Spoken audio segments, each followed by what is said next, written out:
GDP के आंकड़ों में गिरावट के लिए कांग्रेस के पूर्व अध्यक्ष राहुल गांधी ने केंद्र सरकार की नीतियों को जिम्मेदार ठहराया है। राहुल गांधी ने ट्वीट करके कहा कि जीडीपी -23.9% गिरी है और देश की अर्थव्यवस्था की बर्बादी नोटबंदी से शुरू हुई थी।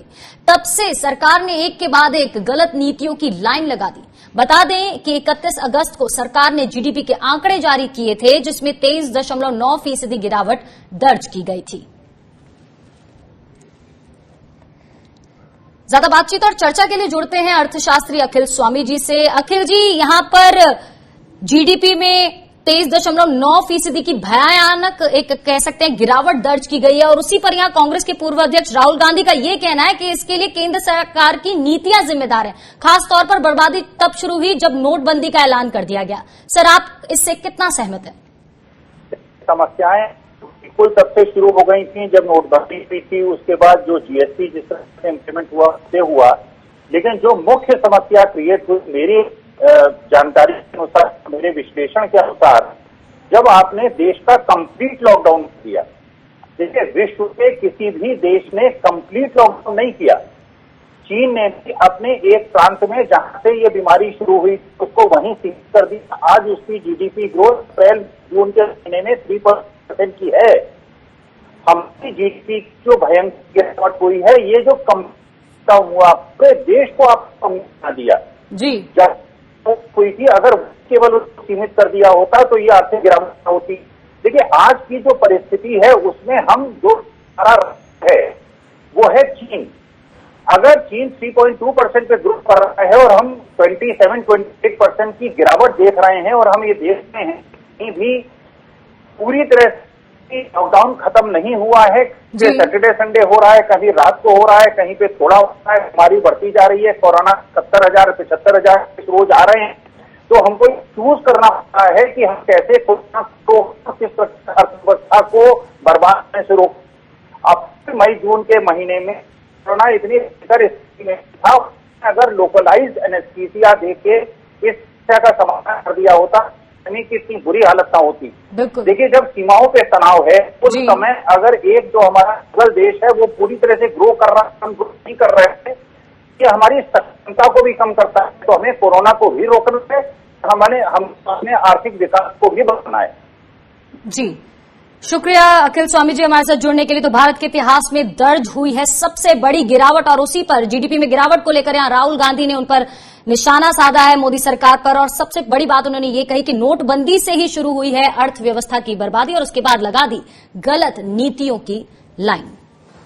वहीं चालू वित्त वर्ष की पहली तिमाही यानी अप्रैल जून में सकल घरेलू उत्पाद के आंकड़ों को लेकर सरकार एक बार फिर विपक्ष के निशाने पर है। जून तिमाही की जीडीपी में 23.9% की भारी गिरावट आई है। सरकार की तरफ से मुख्य आर्थिक सलाहकार केवी सुब्रमण्यम ने इसका जवाब दिया। उन्होंने कहा कि ये अनुमान के मुताबिक ही है क्योंकि अप्रैल जून के दौरान लॉकडाउन लगा था। उन्होंने कहा कि दूसरी ओर तीसरी तिमाही में विकास में तेजी आएगी और भारत की इकोनॉमी में वी शेप रिकवरी होगी। भारतीय इतिहास में ये अब तक की सबसे बड़ी गिरावट है और इसके पहले अगर जीडीपी नेगेटिव होने की बात करें तो ये 1979-80 में हुई थी और जब सालाना जीडीपी में 5.2% की गिरावट आई थी।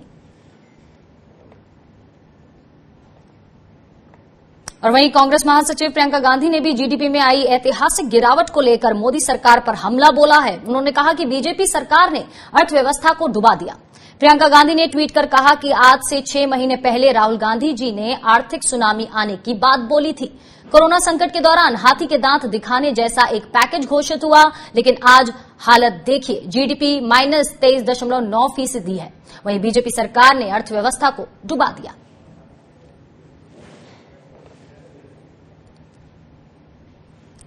तो जीडीपी में इतनी बड़ी गिरावट के बाद विपक्ष दल सरकार को घेर रहे हैं और पूछ रहे हैं कि सरकार की आगे की रणनीति क्या होगी। आज हालात देश का क्या है, सरकार उससे बिल्कुल अपने आप को अनभिज्ञ दर्शाने का काम कर रही है। आदरणीय राहुल गांधी जी ने समय समय पर चिंता व्यक्त की। उन्होंने सरकार को सुझाव दिए। कुटीर उद्योग, लघु उद्योग पूरी तरह समाप्ति के कगार पर है। फिर भी सरकार ने उसे संज्ञान नहीं लिया और लगातार जीडीपी रेट का गिरना देश के लिए काफी चिंताजनक स्थिति पर लाकर खड़ा कर दिया है। गरीब मध्यम वर्गीय, किसान, नौजवान, आम आदमी पूरी तरह इसका शिकार होगा। ये 23% डिक्लाइन है, लगभग 30% डिक्लाइन है। ये 6% अप था, वो भी चला गया और 23.9 ये नीचे, तो लगभग 30% का डिक्लाइन है। और मुझे लगता है हिस्ट्री में शायद हमारे यहाँ पर सबसे बड़ा डिक्लाइन है ये। और बड़ी जो इकोनॉमी है, बड़ी खराब स्थिति कह सकते हैं। और सबसे बड़ा इशू है कि रोजगार के ऊपर इसका बहुत असर पड़ेगा।